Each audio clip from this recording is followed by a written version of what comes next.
I'm Robert Joseph Cangelosi, MD. I'm a physician ophthalmologist. Born here in New Orleans 88 years ago. My grandparents, all four Sicilians, came from the town of Cefalù. The Cangelosi grandparents and the Greco grandparents. We all lived on Royal Street. The Cangelosi grandparents lived at 934 Royal, a house where General Beauregard lived for 10 years. They grew up there. I remember many, many Sundays there. My other grandparents lived at 1312 Royal. Remember many dinners there. I lived between the two houses on Royal and Barracks at 1236 Royal. I grew up in the quarter. I went to grammar school across the street from the Beauregard K's home at St. Mary's Italian. Graduated there in 1942. I can remember this house even when it was empty. Sometimes as the altar boy used to come play in the patio here because it was vacant and empty at the time. St. Mary's Italian Church across the street, I was an altar boy. And it was amazing because masses on Sunday, one mass at St. Mary's, the sermon was always in Italian because all the parishioners were Italians. 2 blocks up the street, St. Louis Cathedral, same time Mass on Sunday was in French. And that was part of growing up in New Orleans. The city of New Orleans was really a Sicilian French quarter at that time. On Sundays, both grandparents had dinners. The Cangelosi grandparents had a dinner one Sunday, and the following Sunday, the Greco grandparents had a dinner. Meals were pretty similar. Sunday consisted of appetizer of spaghetti, not sauce, but gravy, meatballs, and daube. Daube is meat that's soaked in the gravy. That was an appetizer. After that, we always had fried chicken, salad, vegetables, and always a big dessert. Always, both grandparents had the same thing. That was always on Sunday. Cangelosi grandparents, we were 3 boys in my family. My uncle had 3 girls, lived in the same house, 934 Royal. After dinner, they would send us to the movie house 2 blocks up. There was a movie theater called the Gaiety on Royal and Ursuline Street. Nickname for it was the Garlic, because all the Italians used to bring lunch, and all the sandwiches always had garlic, so the movie theater kind of smelled like the garlic. When you grew up in the quarter in those days, you never had to leave the quarter. We had pharmacy, groceries. I can remember walking to the Decatur Street for my mother to buy chicken. Now, no dead chickens or frozen chickens, all live chickens. You pick out the chicken, cut the head off, take the feathers out, and you go home with the fresh chicken. For other foods, French Market always had fresh meat. They would cut it for you right there, and the fish was always fresh. Living on Royal Street, there was a streetcar, the Desire streetcar. Used to ride up Royal Street and down Bourbon. So when I wanted to go to Canal Street for shopping or for a movie house, the only places in town in those days that were air-conditioned, you caught the Desire streetcar. For 7 cents, you went up to the Canal Street. You also got a transfer. So if you went up with your 7 cents, spent some time on Canal Street, you used the transfer to come down on the Franklin streetcar on the same track, going down. So 7 cents to go to Canal Street and come back. So the quarter was a unique place. Everybody was friendly. We really didn't have integration either. I grew up with African-American family down the block. I shined shoes with African-American young boys. Everybody got along well. It was a great time, and at that time, the quarter was all families. There are actually no hotels or motels in the quarter. Things have changed now. The quarter has lost its integrity of being family-oriented. There are not too many families left. There's some, but not many. But in the days that I grew up, it was all families. For a while, I lived on 1412 Royal, which is basement house just above Esplanade. My grandfather had built it. During Prohibition, my dad had a physician friend who loved wine, and of course you couldn't buy wine. So he had these huge oaken casks made that were put in the basement, and he brewed his own wines. My father was a pharmacist. He had a pharmacy here in the quarter, and he would get grain alcohol and put different spirits in it to flavor it and sell it as brandy, only to friends, of course, because it was illegal to sell any kind of liquor in those days. As a pharmacist, my father sold alcohol on prescriptions.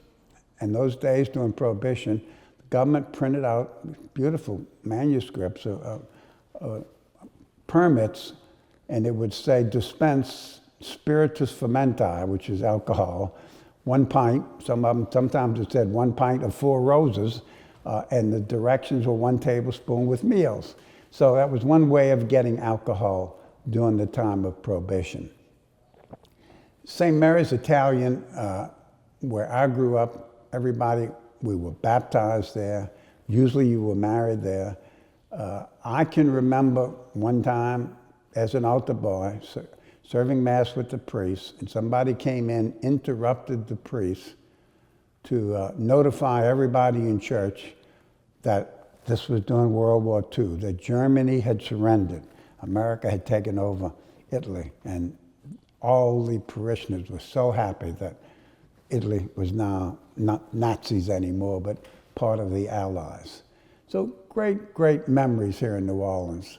All the Italians had St. Joseph altars for St. Joseph and Thanksgiving for favors received. And you can walk in 1 block down the quarter and see at least 3 to 4 St. Joseph altars in 1 block. And it was just great, great times. Everybody was friendly. The boys, the girls, everybody grew up together. I went to school across the street, St. Mary's Italian School. It was small enrollment. In fact, the address is 1112 Charter Street, and it makes it easy to remember. When I graduated, we were 11 boys and 12 girls, and all Italians. They had a mother's club. All the ladies were Italian.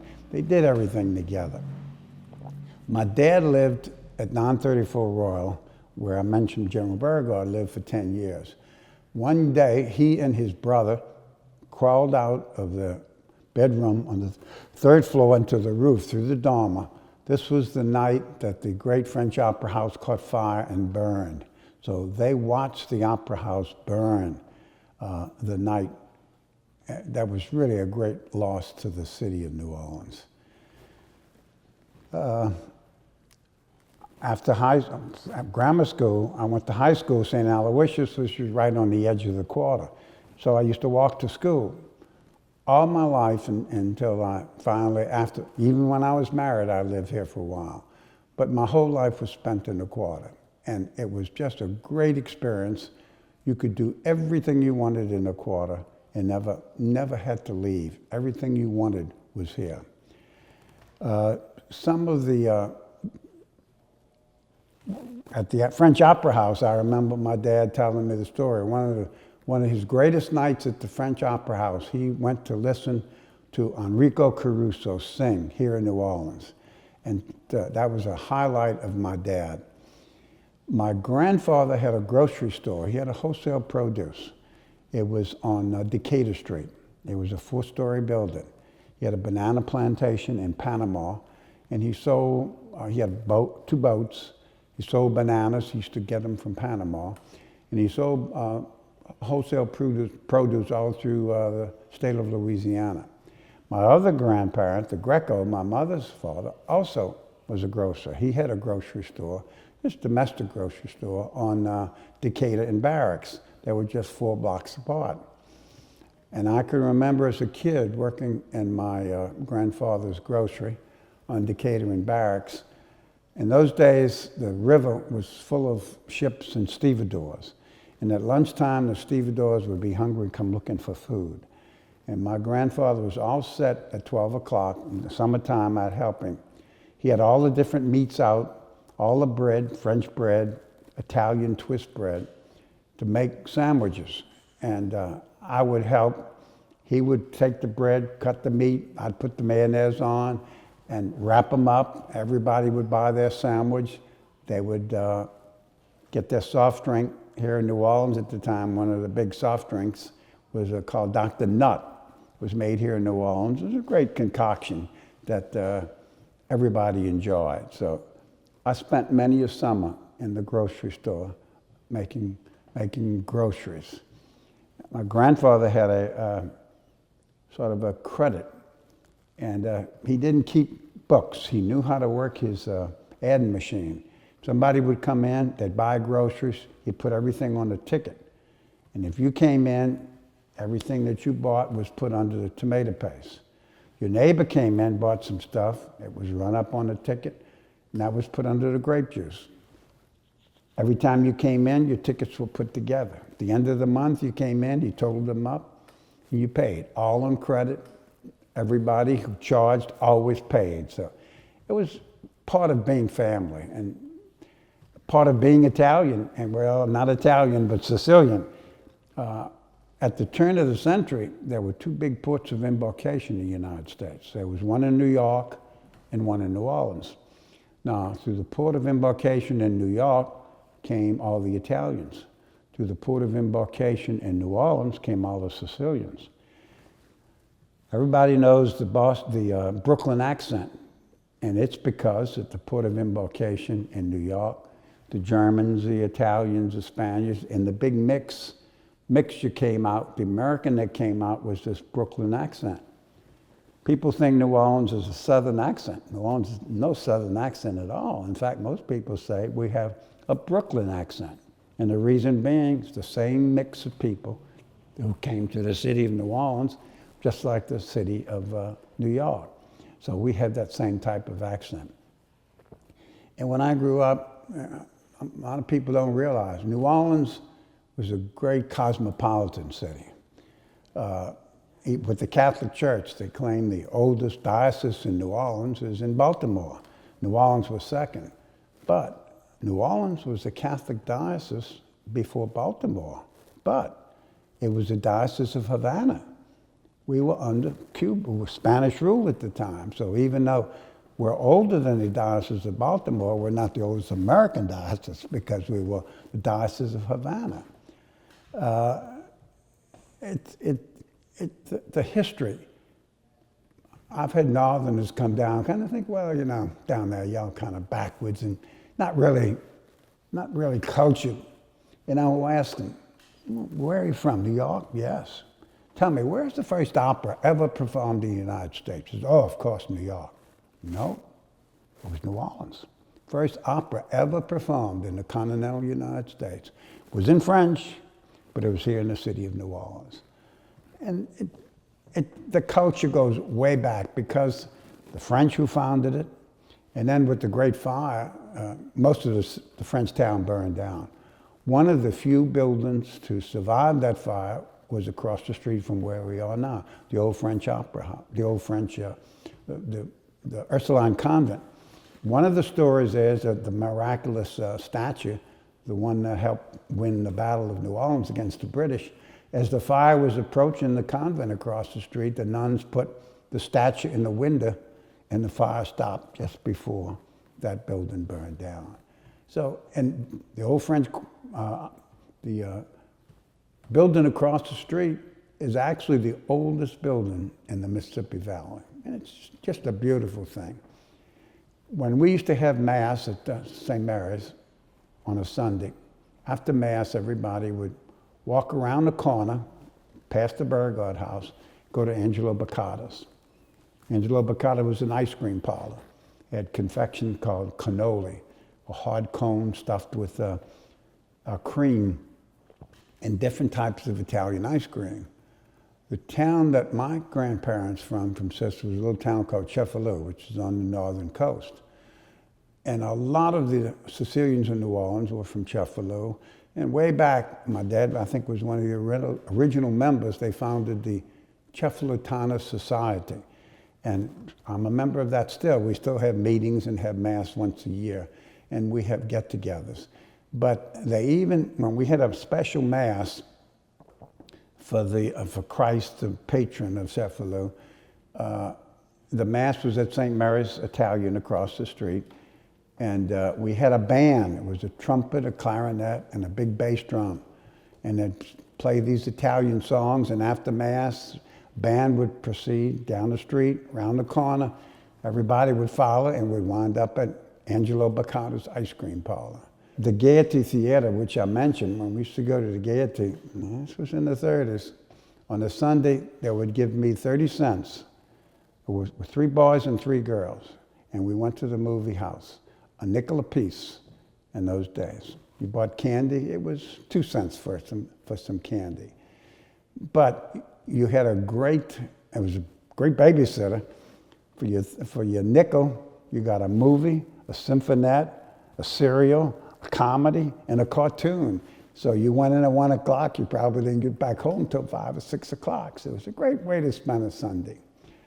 Riding the streetcar, when I lived on Royal Street, the streetcar passed in front of the house all night long.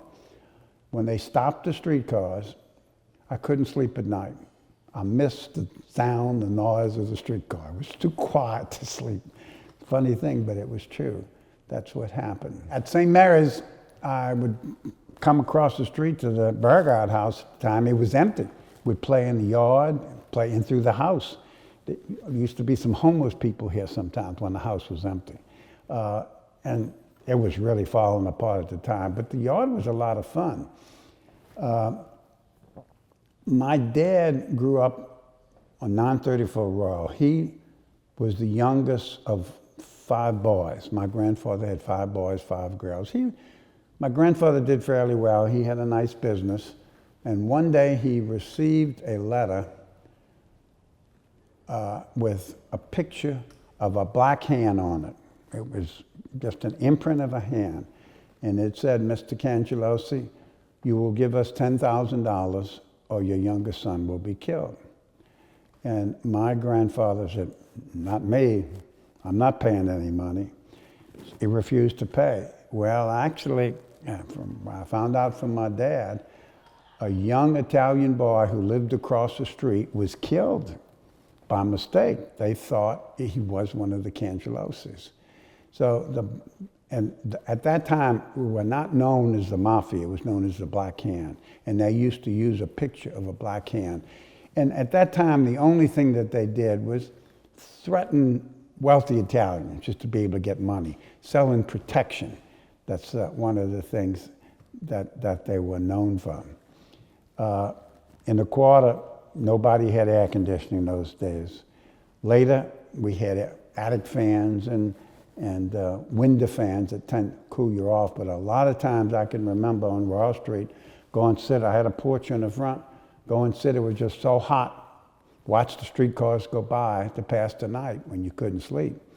If you wanted air conditioning, for the first time, the only places that had air conditioning was the Sanger and the Lower State, 2 theaters on Canal Street that were air conditioned. And then the department stores put air conditioning in, so we'd all go to the department store to shop. And I can remember when you went to Canal Street shopping, I went with my mother, either the streetcar or my dad would drive us. All the women on Canal Street wore hats, veils, and gloves. And I can remember one day as a young boy being on Canal Street, a policeman stopped a young lady who had shorts on and sent her home and told her to go put some clothes on to come back to Canal Street. You got dressed to go shopping. It was a custom at that time. Maison Blanche, Holmes's, Gacio's, beautiful stores downtown. And I can remember one Easter with another Italian friend of mine getting dressed up for Easter, going to Mass, and then walking up to Canal Street with a white suit and a stiff straw hat for Easter Sunday. Everybody dressed up. You had such a good time dressing. Going out to eat, places still today, like Galatoire's and Antoine's, you couldn't spend more than $30 with wine and a great meal. And of course, the best foods in those days too, in New Orleans, was seafood. Nobody ate meat at a good restaurant. Some people did, but if you wanted meat, you went to a steakhouse. But with New Orleans, the seafood was just so superior. And of course, to go to a restaurant in those days, coat and tie. You didn't have a coat and tie, you didn't get in a restaurant. The only one that keeps that up today is Galatoire's. Still jackets are required at Galatoire's. But the quarter was unique, and it was friendly. My dad had a pharmacy here in the quarter. During Prohibition, not Prohibition, but the Depression, he had a store on Charters, Royal and St. Philip. And I can remember as a kid, there was a showcase in the front. Sitting in the showcase at Mardi Gras, watched the maskers parade up and down Royal Street. At his pharmacy, he built a crystal radio, before radios were really too popular. And I can remember people coming in the drugstore at night to listen to baseball games with this crystal radio. Most of his prescriptions that he sold, he compounded himself. Nobody compounds anything. He made his own eye drops. He rolled his own pills and cut them up. He made his own suppositories. Everything was made right there in the pharmacy in those days. The pharmacy did close with Prohibition, but later he came back. He worked in different pharmacies and a hospital pharmacy for a while. But later he came back and bought a pharmacy on Charters and Domain, just 2 blocks from here, a Desport Pharmacy. That pharmacy actually opened in 1861. And I still have the first 2 prescriptions written in 1861. They were both for Confederate soldiers. And the medication was an arsenical, which is at the time was a treatment for syphilis. So in 1861, the number 1 and number 2 prescriptions are still in existence. When he bought it, we found all kind of old medications. I have a bottle at home of, for a while we used to use terpene hydrate and codeine. It's a good cough syrup, but it stopped you from coughing. Well, I found a bottle of terpene hydrate and heroin, when heroin was still illegal, because it stopped the cough. All kind of medications proven to cure cancer. So, all of these were sold over the counter. My dad's pharmacy was open 7 days a week. Usually opened at 9 in the morning and closed at 9 at night. On Sunday, he was only there for a half day. But a soda fountain and inside the pharmacy, and I can remember as a teenager, used to work the soda fountains, and people would come to get ice cream sodas and ice cream at the soda fountain. So it was part of growing up, part of living, and just having a good time in the city of New Orleans. I was always interested in medicine. I decided I wanted to become a physician. I went to St. Aloysius, and after I finished Aloysius, I went to Loyola University here up in St. Charles for a pre-med. After my pre-med, I went to LSU Medical School, which is here in New Orleans, next to Charity Hospital. At that time, Charity Hospital was the 2nd largest hospital in the United States. It had been built by Huey Long in the 1930s. It was a beautiful building. Actually, there were 3,000 beds at Charity Hospital. As a medical student there at Charity Hospital, I still lived in a quarter when I went to medical school. Actually, before medical school, when I went to Loyola, I lived in a quarter. I lived on Royal Street.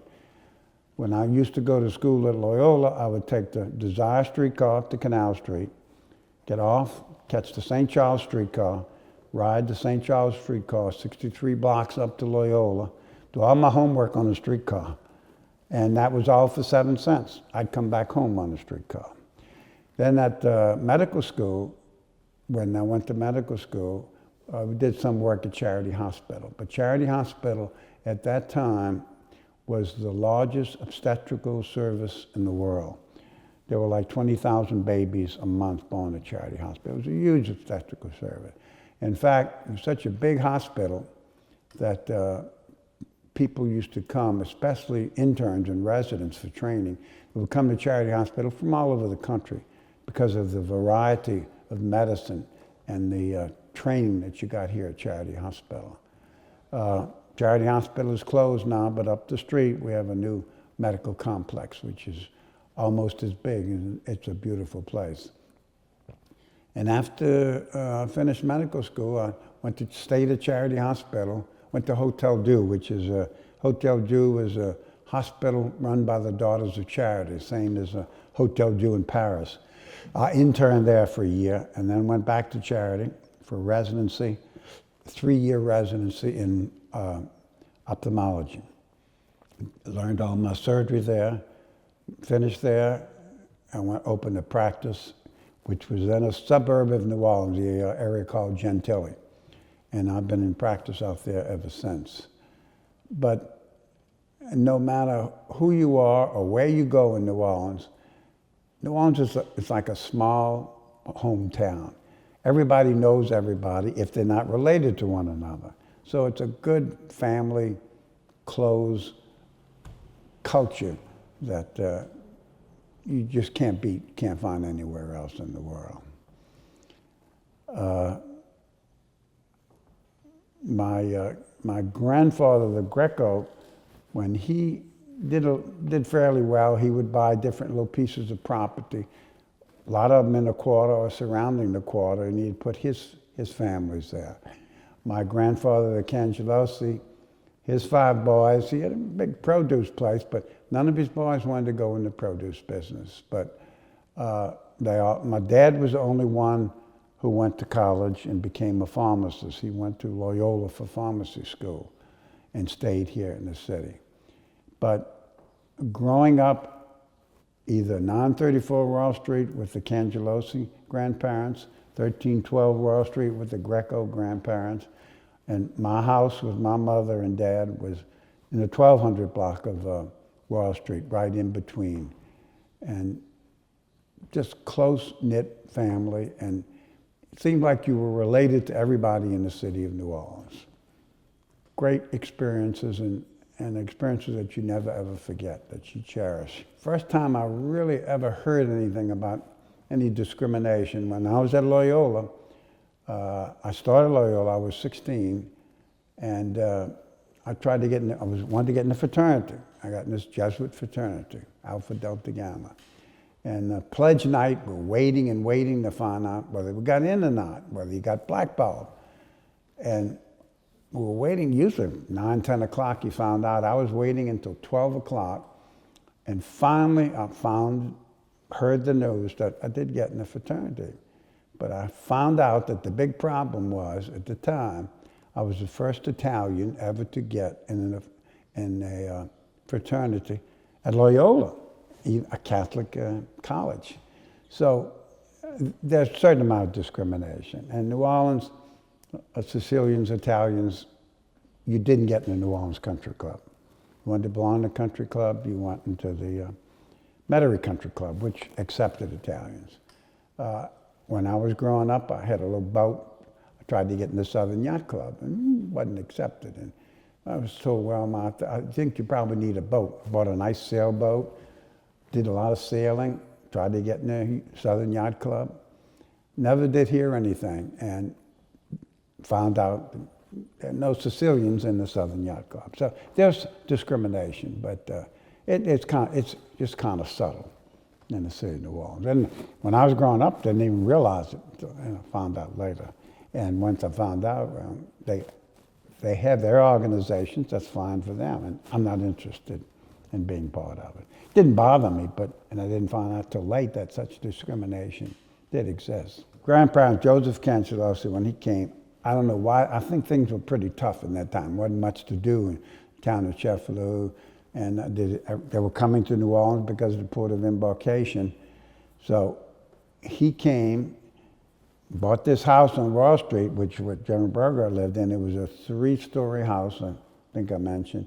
Paid $2,000 for it at the time, great big courtyard, and started this wholesale produce. He loved the city. He wanted to be part of this city.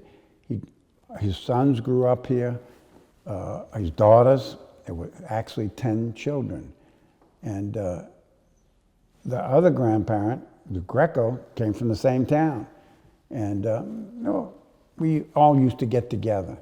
But when they came over, it was to start a new life and to have new friends, new place to live.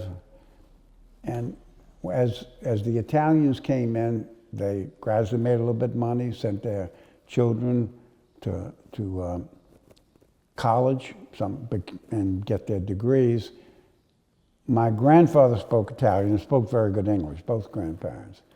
As the children grew up, the children were able to learn Italian. However, they were not allowed to speak Italian. Grandparents, both grandparents said, "You are in America, you speak English," which is bad in a way because I didn't learn to speak Italian because it was not polite to do that because you were in America now. You had to speak English. My parents could speak Italian, but they never did speak it at home. They always spoke English.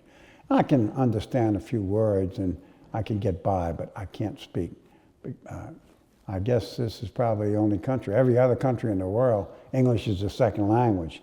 But here, English is English and nothing else. So that's one bad thing, that we didn't have a second language. Cangelosi's had a 50th wedding anniversary now on 34 Royal Street. Their children had 5 boys, 5 girls. They had a reenactment of the wedding. There were the bridesmaids and the grooms at the wedding. And great big family. And it's the culture of a family meant so much to the Italians being here. And that's the one thing that always has stood out especially with the Sicilians, is family. The family was the most important thing. Families did everything together, and families took care of one another. You got in a problem, everybody else in the family helped out. So, in fact, a couple of weeks from now, on the Greco side of my family, my mother's grandparents, one of the 4th generation, is having a reunion to have all the Grecos get together. So I'm going to get to see some cousins I've never ever seen before. We're going to have a little get together at one of the restaurants here in New Orleans. And there was no segregation. There had black families living right down the block. In fact, in my Cangelosi, there was a gal, her name was Callie, a black gal, used to work for my grandmother, help cook and help clean the house. She lived across the street. So she just walked across the street to come help out. But in those days, there were no segregation. There were many blacks living in the French Quarter. So no segregation. And I used to shine shoes with a little black boy for a nickel on Bourbon Street, when Bourbon Street was a little different in those days. How was it different? And then the buildings in the quarter. You know, when I grew up, a lot of the buildings were empty, and they were still as they are today, but in need of restoration. And everything was family. Today, the problem today with the quarter, no more families. You know, a lot of houses, even cottages that were individual family homes, have now been broken up into condos. And condos, the people who own the condos don't live here, so they rent them out. So there's not much home life in the French Quarter. That's the bad thing about the quarter today. But when I grew up, the whole quarter were families, and not just the lower part of the quarter, but as far up as you could go, even up on Bourbon Street. Hal Boggs's wife lived on Bourbon Street. Beautiful home. The house is still there. There's physicians there now, but families all through the quarter. And the majority of those families, way back, were Italian. When I was living on 1400 block of Royal, my dad had a friend lived across the street. Name was Bricata. I think Anthony Bricata. He had went by the name of Jimmy Moran. Jimmy Moran was a bodyguard for Huey Long. And he later opened up a Moran's restaurant, where La Louisiana is in the quarter. And his wife did great Italian cooking. She used to make great meatballs and gravy. And his little gimmick, Jimmy, it was Diamond Jim Moran. He loved diamonds. He had diamonds on his fingers. He had diamonds in his ear. He even had a diamond in his zipper in his pants. So he used to advertise that one day somebody would get a diamond in their meatballs. And he had a camp in Little Woods, which is on Lake Pontchartrain, when he was bodyguard for Huey Long. He had slot machines. And I can remember he invited my dad and the whole family, went to his house. And when we got to the house, he gave everybody a bag, a little brown bag, and the bag was full with silver dollars. So you can play the slot machines. Well, I still have a silver dollar minted in New Orleans at the mint right here, and it's 1884, so this is right after the Civil War. And this was in that bag, so out of my silver dollars, I still keep this silver dollar. And it's a great thing about it, it's just like it's brand new. Sterling silver, of course, minted at the New Orleans Mint in 1884. It was 20 years after the Civil War. But Jimmy Moran was with Huey Long when he was shot. Okay? He was one of the bodyguards. But he had one of the great restaurants. A lot of the real Italian restaurants in New Orleans, in fact, one just died, Tony Angelo. He was from Sicily. He had two sisters. He had a restaurant that used to be in Gentilly, then he moved out to Lakeview. His sisters did all the cooking. Everybody had meatballs and gravy. When I was a kid, I did a little work delivering things in the quarter, and one day I'm coming down Charter Street and I had a little blue plate special, one of the little greasy spoons, and I went in and had a 50-cent lunch. And it was so good. I went home and told my wife a great lunch I had for 50 cents. And she said, "What was it?" I said, "I don't know, but something called tripe." And she said, "Do you know what tripe is?" I said, "No." She said, "It's the stomach of a cow." I said, "Well, yeah, it was good." One of my favorite foods today is tripe stew. With Tony Angelo's restaurant, he had all Italian foods. His sister did all the cooking. He always had two things, especially for the Italian. It was never on the menu, but he always had them. One was tripe stew with potatoes and red gravy. And during the Depression, with the Italian families there, tripe was cheap, so you had tripe.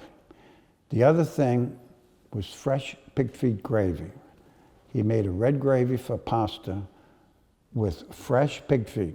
He'd cook the pig feet, boil it, and then put it in the gravy. Sweetest gravy because of the pork that you ever had. You just eat the knuckles.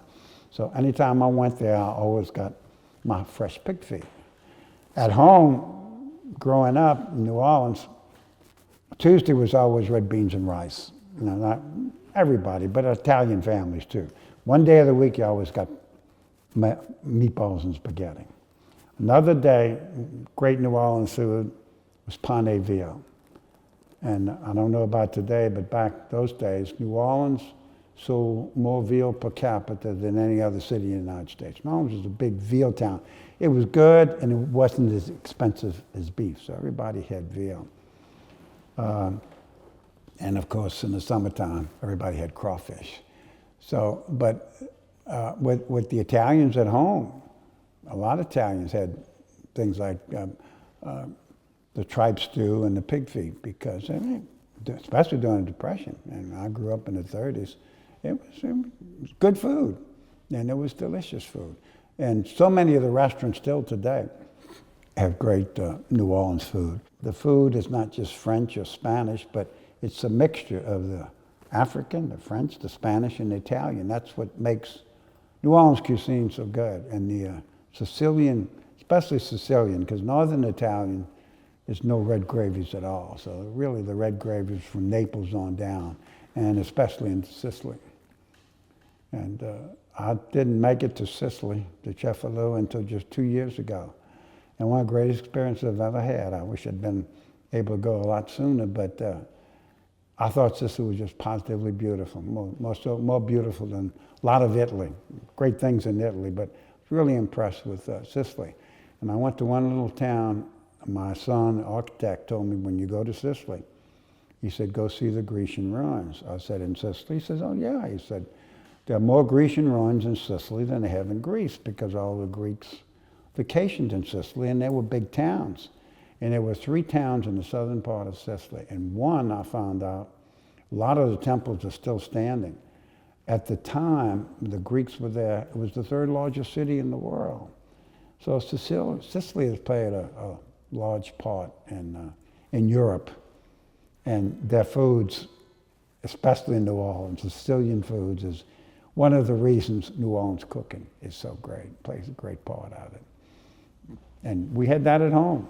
And Mr. Angelo, one day of the week, probably on a Monday after Big Sunday, they had these wooden boards. You'd pick up the boards and clean them, and he's hosing down. The ice cream parlor was all tile floors, so they'd wash everything down, and I'd see him in a big old broomstick mixing all the gelatos. And everybody went to Bricata's on a Sunday. Great Italian delicacy. And his cannolis, which they're still available because his grandsons are doing it now.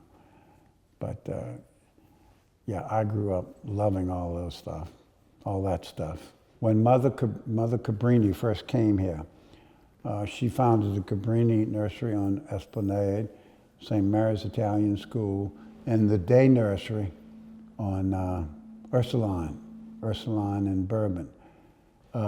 My grandfather gave her first horse and buggy when she came to town, and she used that to go around begging from the Italians who had some money so she can take care of the orphans and the poor. And I can remember as a child on the day nursery, there was a Cabrini day nursery on right off of Bourbon Street, I think St. Philip. They had these little beds of bunks that folded up against the wall. You'd pull them down, and they were about 3 feet long. I can remember sleeping on those little bunks because it was a day nursery, and you'd bring your children there if you had some place to go, and the nuns would take care of the children. All right here in the quarter. Life was a blind date. She was at Charity Hospital. She was working in the OB floor, and I was a medical student. We met and fell in love and got married, and after we were married, I lived with my dad for a while. Married when I was in medical school. And I had 3 boys and 1 girl. My oldest son, Robbie, is the architect, and the other 2 sons are ophthalmologists that work with me. One is in the North Shore now. I have a daughter who lives in Lafayette. So when I was going to Loyola, there was a house on Palmer Avenue that I fell in love with. My wife lived up on Broadway. She fell in love with the same house before we knew one another. So when we decided to get married, we were going to build a house. We wanted to build that house. So I had pictures of it, and Leon Impostata, who was an architect from the quarter, built the house, and he said, okay, I'm going to build your house. He said, but what I'm using for a model of your house is the Beauregard House, Charter Street. And the portico that you have here, and instead of the round columns, I have brick columns. The mock portico share is a drive. Instead of a walk, it's a drive. But it's the same lentils. He used this as a model from it. So, I still can't get out of the quarter. But that's my remembrance of being here in the quarter. And like I say, even my architect was Sicilian. He lived on St. Philip Street down the quarter. It was a big family, Impostata family. In fact, they now have a couple of restaurants, Impostata's here and on the North Shore. When I grew up for Mardi Gras, I'd walk up Bourbon Street, go on Canal Street. Can't do that anymore. You know, and Mardi Gras, the days I grew up, were all families. Now it's changed. It's not. Families go up on St. Charles Avenue now because of Bourbon Street and the liquor and everything. It's kind of changed. And I still enjoy the quarter because of the buildings. After I was married and moved out to the lakefront, my wife and I used to come every Wednesday would come. I was off on Wednesday. Every Wednesday would come to the quarter and eat at either the Royal Orleans or Antoine's and walk the quarter, go to all the different shops on Wall Street. You can still do that, but even when I did it with my wife, we still had a lot of families there. And you kind of miss that. It's more touristy now. I still enjoy it. There's no place like the quarter as far as the architecture, the food, and the music. But I think the one thing that's missing is the family life, all the families. I don't think we'll ever get that back because properties of the quarter have got so expensive that families can't afford it anymore. What was your wife's background? Her name was Nastasi. Was her father. Her mother was a Pater Nostra, so she was, and he was from Sicily also. And I think her mother was from Sicily, but not from the town of Cefalù. But they came here, same reason, I guess. All the other Italians came looking for a new life. And he had, when my wife was 2 years old, her mother died. She had one sister and two brothers. And then her father, with 4 children, was looking for another wife to raise the kids. And somebody, well, we know a nice Italian girl in Morgan City. And he married her and had 4 more children. So my grandfather had 4 children, my wife's siblings, and 4 siblings with the new mother. So they grew up together in Broadway. And so actually with my wife and all her siblings, they're all Sicilian. No, holidays, Easter and Christmas, were like really American. There was nothing special with the Italians or Sicilians in the quarter. For Christmas we had Santa Claus, and when my kids came along, my wife and I put all the toys together. And in those days we used to have electric trains, I always had electric trains. But that was all American. Easter was also the bunny and Easter eggs, but the big thing about Easter and Christmas was more so than the social part, was the church. Christmas, the birth of Christ, and Easter, the resurrection. So there were 2 big religious holidays, and that was the most important thing, was with the Sicilians. You always were at church and with the whole family. And for Easter Sunday, you're always dressed up. Still today, I wear seersucker, New Orleans seersucker suit for Easter, because seersucker is New Orleans in summertime. But that's not really Sicilian, but that's New Orleans. But the Sicilians picked up a lot of what was New Orleans. But I guess our city, being French and then Spanish, and then back to France and then American, going through all that, it had a lot to do with our culture. Such a rich continental history. Every Easter for the last couple of years, and I'm doing it again next year, I tried to get the Cangelosi family together. My wife's been dead about 5 years, and she always used to have one big dinner. And my kids have other things, so I always had Easter. And I forgot about it one year, and I got reminded. So I got the whole family, the Cangelosi family together, and we went to, Brennan's had just opened up on Wall Street. And we went to the Brennan's in the Queen's Room and we were 23, I think. We had a big dinner with the wine. It was great. The next year I wanted to go back and I called up and I was too late. They were all booked up. So I had been and I liked it. I called up the Napoleon House. Ralph Brennan owns the Napoleon House. And upstairs, they do catering. Upstairs is one of the most gorgeous dining rooms in the city of New Orleans. It's all cypress, positively beautiful. Great big room. I think it was 2 rooms. They opened up beautiful chandeliers, medallion, but all the woods upstairs are cypress and hardwood floors. So we were 23 for dinner, and I had been to a group, French Eating Society, and I duplicated what they had. The chef, Montero, had Napoleon Bonaparte's favorite foods. It was all his favorite foods. And the wines were his queen, who was Napoleon. Can't think of her name right now. But he had all her wines, and it was good. Everybody liked it so much, so they said, boy, if you ever want to go back there, Granddaddy, we went. So we went back again this year for Easter, and we had dinner there. We were 23. In fact, I liked it so much, I told, book me in for next year again. But that's New Orleans, you know. That's right, Napoleon House. It's just so New Orleans. The Italians have so much to do with the food in New Orleans.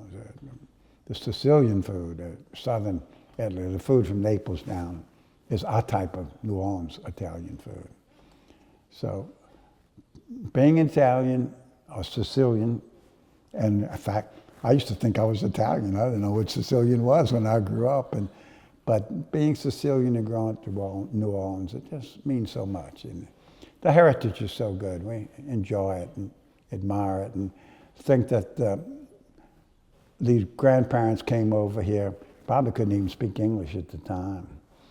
But my grandfather came over on a boat with, I think, a brother of his. And he was 18 years old when he came over. And when he married his wife, he married at called St. Anthony's Church on Rampart Street, which is now Lady of Guadalupe. My grandmother was a D'Alfonso. She was 16 years old. He was 29. And they had 10 children, 5 boys and 5 girls. When I was an altar boy here at St. Mary's, I'd go 6:30 Mass in the morning. I'd walk home just 2.5 blocks down the street, and I'd turn the corner from Governor Nichols into Royal Street, and there was one little Creole cottage. In the back, one of the little slave quarters, there's a Sicilian, name is, I think, was Napoli. He used to bake Italian twist bread.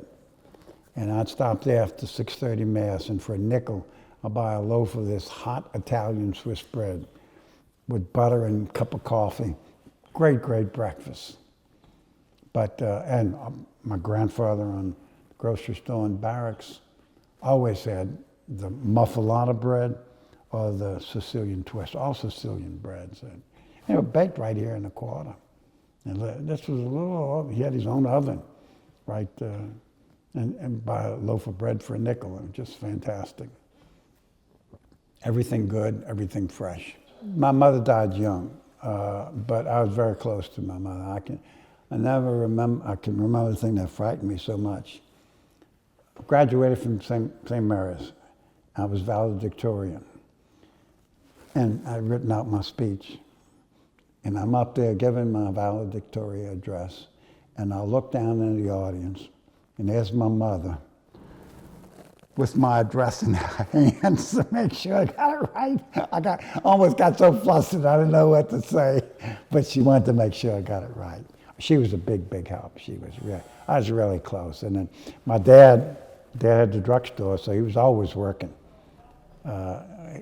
We didn't do much traveling, but I had aunts on the Cangelosi side. I had one aunt that lived in Houma, Louisiana. She had a son that went in World War II, because I was a Boy Scout in World War II. And I used to go there every summer and had great Italian food. And I'm close to cousins. My youngest brother was a lot younger than I, but I was pretty close to him. So we were pretty close. But my mother and my dad just meant so much to me. They really guided me in everything that I did and everywhere that I went. World War II, I was at St. Aloysius when Germany surrendered. I was in the Boy Scouts, and in the quarter we had a civilian defense. There were submarines in the Mississippi River, and worried about air raids. And my dad was a warden, an air raid warden, and I was a Boy Scout. And I remember at the house, we had this bucket with a pump, and when they had this air raid drills, I'd grab the bucket, fill it up with water, and go in the street with my dad, and people would come by, one's putting this drill on, and throw little incendiary bombs in the street, and I have to go out with my pump to put out these little incendiary bombs. It's just a practice, and we had blackouts, but no, so I was not in World War II. And then I went to medical school in the Korean War, but I was a physician and had children, so I didn't serve in the military.